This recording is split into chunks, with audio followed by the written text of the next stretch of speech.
De volta com o programa Opinião aqui pela sua TV Cultura, pela sua TV Nova. É um prazer ter esse privilégio de poder adentrar a sua residência, o seu consultório, a sua casa, o seu apartamento e poder compartilhar com vocês acerca de informações tão atuais. A gente está hoje conversando com o Dr. Luiz Henrique Soares, ele que é médico oncologista infantil. E estamos falando acerca do ICIA, entidade caruaruense que atende todo o agreste de Pernambuco, ou faz o tratamento das pessoas até que vem do sertão. Qualquer pessoa que tem câncer, que tem dificuldade, às vezes, na sua região, vem até Caruaru. Caruaru já fez isso indo para o Recife, você ouviu agora há pouco, e depois, de toda essa história, de todo esse caminho, eu queria saber o seguinte: crianças sofrem mais com câncer? Quem sofre mais na hora da notícia? É o pai ou a mãe que estão acompanhando? Ela é inocente, não sabe o que está acontecendo. A outra pergunta é: o diagnóstico dessas crianças é mais fácil na criança do que no adulto? E quem morre mais cedo ou de forma mais precoce, seria o adulto ou a criança com câncer? Bom, são três perguntas bem interessantes e realmente tem aspectos bem diversos, né? O adulto da criança. É interessante que eu escuto muito dos pacientes adultos e das famílias que o paciente está desenganado ou que não está sabendo propriamente a situação que tem, que já é uma doença avançada. E na pediatria nós não observamos isso, né? Exceto aquelas crianças muito pequenininhas, 1 ano, 2 anos, 3 anos, que realmente não tem muita noção do que está acontecendo, mas mesmo assim eles têm uma grandeza muito grande no dia a dia, no passo a passo, na hora de botar um soro para fazer uma quimioterapia, na hora de fazer um procedimento. Eles têm as reações normais de criança, mas também apresentam no meio de tudo aquilo ali, você vê uma criança sorrindo para você, isso já diz a grandeza que a criança tem de enfrentar um problema tão sério como o câncer, né? Já absolve, né? Com muita facilidade. Geralmente Exato. O adulto fica maldizendo, Exatamente. Reclamando de Deus, reclamando do mundo, das Exatamente. pessoas em volta dele, né? Exatamente. Em relação ao diagnóstico, há diferenças porque na criança nós não conseguimos fazer prevenção, como se faz no adulto, a prevenção do câncer de próstata, a prevenção do câncer de mama, a prevenção do câncer de colo de útero. Então, existem campanhas específicas e realizadas em todo o Brasil para esses tumores. Na infância, a nossa grande bandeira é o diagnóstico precoce. Então, existem vários tipos de sinais e sintomas em que a gente procura divulgar muito isso com o meio médico, com agentes de saúde, com enfermeiros, dentistas, né, através da caravana do diagnóstico precoce, para justamente informar as pessoas e os leigos sobre os sinais e sintomas do câncer infanto-juvenil. E a partir daquele momento que houver a desconfiança, encaminhar imediatamente para um centro de referência para fazer diagnóstico e fazer o tratamento. E em relação ao terceiro ponto, a diferença de resposta, de tratamento, será que morre mais cedo a criança ou morre mais cedo o adulto? A criança, ela apresenta a maior taxa de cura, né? Nós consideramos no mundo inteiro o câncer infanto-juvenil como uma doença curável, né? Ele hoje se encontra como a segunda causa de morte por doença na infância, de 0 até os 19 anos, mas é uma doença curável desde que seja feito o diagnóstico precocemente e tratado num centro especializado, adequado para aquele tipo de problema. Os adultos já têm uma taxa de sobrevida menor. A criança em torno de 70% a 80%, quando esse diagnóstico é feito corretamente e tratado corretamente.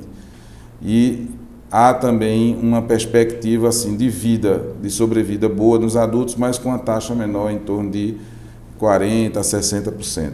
Alguns tumores na infância você consegue, se você pegar eles no início, você consegue taxas de 90% de cura. Então a resposta biológica ao tratamento na criança é diferente da resposta do adulto. Há realmente uma diferença. E veja só, é bom que você que está em casa fique sabendo que o ICIA não é uma organização do governo. As pessoas acham, não, eu vou para lá tratar o governo. Não, ela precisa de sua ajuda.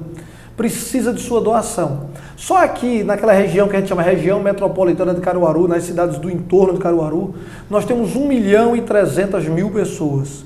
Se a gente levar em conta que apenas a metade dessa população é de adultos e idosos e a outra metade seria de crianças, nós teríamos hoje cerca de 650.000 pessoas que dependiam do ICIA ou que dependem do ICIA nessa região.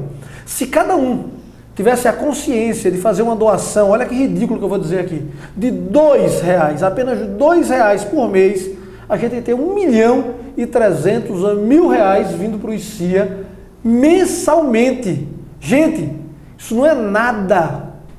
Lembre-se que amanhã vai ser o seu filho, amanhã vai ser o seu neto, alguém ligado a você, o seu vizinho, o seu amigo, que pode estar precisando. Exatamente. Então é se desprender, às vezes, de um pouco de tempo. Por que eu não falo dos R$2? Isso é menos que um picolé hoje em dia. É aquele sorvete que vende na rua, que o cara diz 10 bolas por R$1, pelo amor de Deus. É muito pouco o que a gente pode fazer por uma causa que pode ser tão grande. Salvar muitas vidas, né? Eu fico aqui pensando, meu pai faleceu com câncer de intestino. Minha avó também. Meu avô com câncer de próstata. Eu tenho outro tio que também teve câncer de intestino. A probabilidade de eu ter um câncer é grande? Isso é bem estabelecido já hoje nas pesquisas, nos estudos, na literatura, né?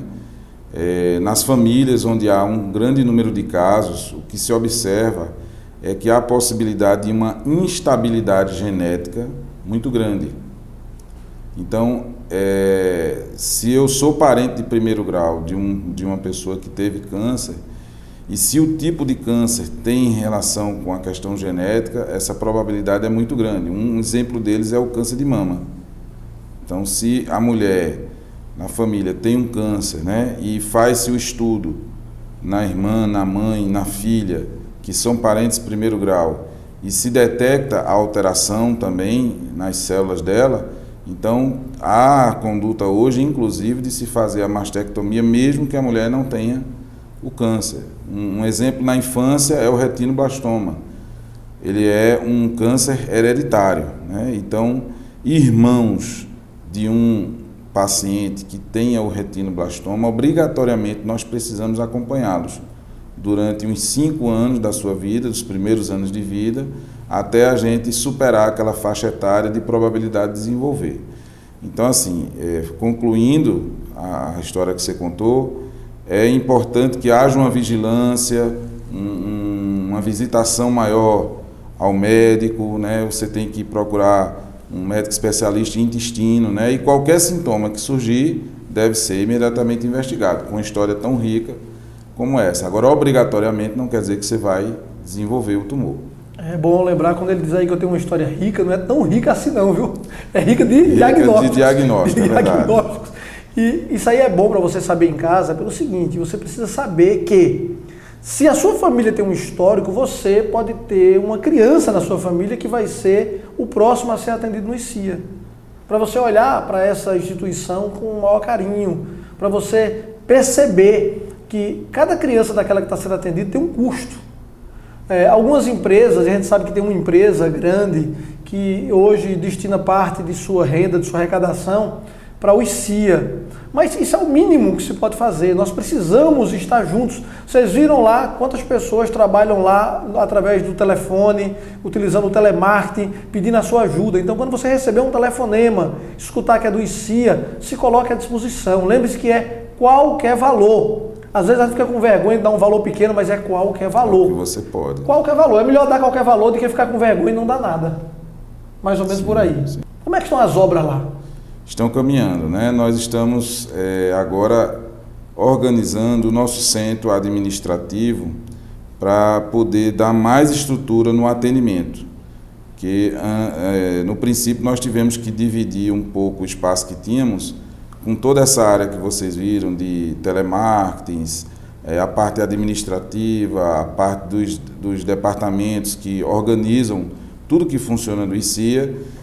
E agora, com a construção do centro administrativo, tudo isso vai ficar localizado no lugar correto, certo, para que a área de atendimento ambulatorial, a unidade de fisioterapia, o gabinete odontológico, a área de atendimento de enfermagem, sala de procedimentos possa ter um espaço mais adequado e a gente atender as crianças de forma melhor ainda.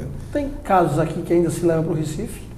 A gente ainda tem porque a questão de estrutura de suporte, né? Por exemplo, eu tenho alguns pacientes com neuroblastoma ou com leucemias de alto risco, são pacientes com necessidade de quimioterapias de altas doses. Então você só pode tratar esse tipo de paciente se você tiver uma estrutura de suporte, por exemplo, a questão da UTI, né? Então nós só temos um hospital em Caruaru que tem UTI pediátrica. E nem sempre você vai ter a vaga disponível para aquele paciente no momento que ele precisa. Então ele precisa estar realmente numa unidade em que isto possa ser garantido. Então as duas unidades próximas que serão construídas no ICIA, exatamente a UTI pediátrica e o bloco cirúrgico. Aí nós teremos todas as unidades necessárias, inclusive para que nós possamos pleitear o credenciamento do SUS, que é uma questão muito séria, de muita exigência do Ministério da Saúde e que precisa realmente ser bem trabalhada. Isso daria uma grande ajuda? Com certeza. Né? A maioria das instituições, dos hospitais que trabalham com o atendimento da oncologia pediátrica, parte dos seus recursos, da sua receita, vem exatamente do SUS. Dr. Luiz Henrique, muito obrigado pela sua visita aqui no programa Opinião. Eu acho que foi bastante enriquecedor e esclarecedor. Então agora quem está em casa tem que começar a pensar e olhar com outros olhos. Verdade. Você falou uma coisa muito certa e muito séria, né? Que nós não podemos achar que só acontece com os outros, né? E quando o câncer bate à nossa porta, não há tempo da gente dizer passe depois. Ele chega e a gente tem que enfrentá-lo, né? E a gente vê que vivemos numa região que precisa de muita ajuda, de organização, de estrutura, e muitos dos problemas que acontecia com as crianças, de abandono de tratamento, de diagnóstico tardio da doença, é principalmente pelo fator social. Além de necessidade de um centro especializado de tratamento digno, de excelência, precisa também do apoio social para essas famílias.